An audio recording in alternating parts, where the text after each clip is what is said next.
Here it is all tacked into place there. So we made our slices down a little lower and we hammered this into place, and then we tacked it along the edge here. And then what we'll be doing is we'll be welding these seams when we finish weld everything in here. So it's all tacked in. Now we'll go along and we'll do our finish welding. And if we've got enough tacks all the way along, basically what we'll do is we'll just run little beads in between the tacks. This one's a little long, probably put another tack in there. You don't really want to go any more than 1/2 inch, because once you put too much heat in there, you're going to burn through. 3/8, 1/4 inch is probably good. You don't want to really overdo it, but you see as you're going, you'll see what it'll take, what it won't take, and then you're just gonna fill in the gaps, finish weld it all the way around, and then once I'm done here, then I'll put some primer on this as well. Moving forward here, we're just using our cardboard templates.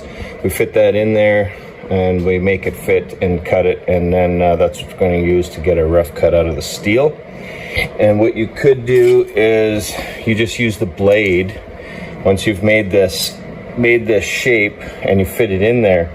If it ends up being too tight in one particular spot, then you can use the cutter here to widen that gap and get that gap that you need in there, because you need that gap because the metal distorts as you're welding it. And even though you have a gap like that in there, it will pull it together. These little jigs that you use to hold it in there, sometimes it's hard to pry them out because it's become tight after putting your tack in. Use your little jigs to get your gap, put a tack in there, pull them jigs out, and then continue to tack weld everything. As always, you just kind of tack it along until you've got these little spaces in between, and then you can go and attempt to fill the gap in between these spaces here to finish weld it. So anyways, this is the next piece that I'm cutting and fitting in here, and for some reason at this part of the vehicle they have 2 layers of metal. So they have this piece back in here, which basically hugs tight here, and then there's a gap in there because this is coming out to the door. So if we take this off and look in behind there, this is that spot that goes into the cab there in behind. So when I tack that in there, I want to seam weld that all the way around, and then I'm going to want in here, I'm going to want a piece of metal in here as well. Maybe extend back, say 6 inches, so all of the mud and water that gets kicked up this way, it would prevent it from ever going into the cab here. So we want that metal to go back far enough, but we also want that to be open. Like, you know, you want to have airspace from in here down in there. Okay, so if we look at it from this angle here, you could see that that inner skin only goes to there. So I could extend that bottom piece all the way to there, or maybe even just to here, just enough so that water and mud and slush and whatever is not going to find its way up in there. We don't want that to get in there. This was cut off because this came down all the way to there, and probably factory, maybe that's what it was. So maybe what we'll do is the same thing there. So we'll do this inner skin, and then once the inner skin is done, then we're gonna do this outer skin here. So the inner skin is gonna protect the cab from anything going in there, and then the outer skin is just gonna come down over top of here, probably end there.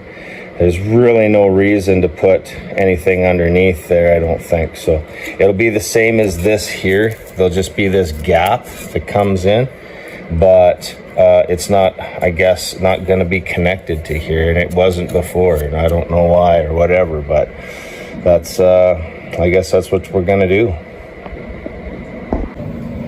Finished our bottom patch here, so we got all our new metal in. This is going to be the support for that bracket, if you will, that's going to support our rock slider So we got all our patches in, we got that high heat primer on, and now we're gonna work on this piece here.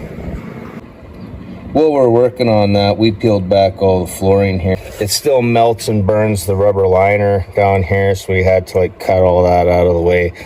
Reduces the chance of catching the floor on fire with the insulation and rug and so on and so forth. So here's a look at the inside of the floor, and what I did was, if you can see, like say for there and there and there might be a good example, but I drilled a series of holes in here so that I could tack the center of that metal to our new patch. And then I also, this bracket here was lifting up, so I put a couple tacks in the corners on that as well. So tacked in our other piece here, we got these two pieces tacked in, and now we've got like our template on the bottom there to start feeding for our bottom piece. Okay, so that bottom piece goes to about there, and it ends up being from the point to the back, ends up being about 19 inches.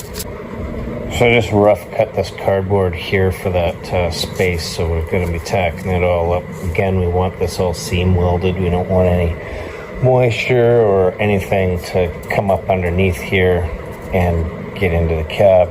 And this is also going to be behind this metal here.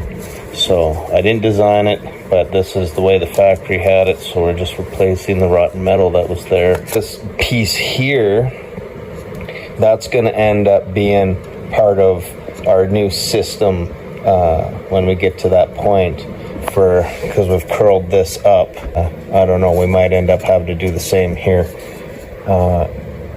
Maybe from this point to there be curled up, or measure up and put a slice in the side, in the top here in the side, and curl that whole thing up. And then once we've done that, then we can figure out how we're gonna tie our metal into it right here. Got those filler pieces welded in, seam welded all the spots in there. So we've up there along the top here, there. We might have to come in from behind in here and put some tacks in here, because right now we just had drilled those two holes, kind of plug welded there. We got a couple tacks up on the edge. This is just left as is right now until we get our second layer of metal that we've got to measure and cut and kind of fit into place. And so this metal here coming down, that's going to fasten to this, which continues to go that way. So as we were working on the front there, that metal that we got to put on the front is going to connect to this. So I felt this is a good time to put in our support metal. I just got this at the hardware store. I'm tacking this in place, and I was just trying to achieve this round 90 bend here. I'm going to tack that into place, and I've already got this side done here, and I just kind of got it tacked along there. And then I got a piece of metal here, and I just want to make sure I had clearance all the way through. But don't worry, because that'll be adjusted when we put our metal on here. So basically, when we have there's going to be a portion of metal welded just under the door here, and this is actually not a 90. If you can see in there, the door is on an angle, but yet this piece of metal I got, the support metal, is 90 degree.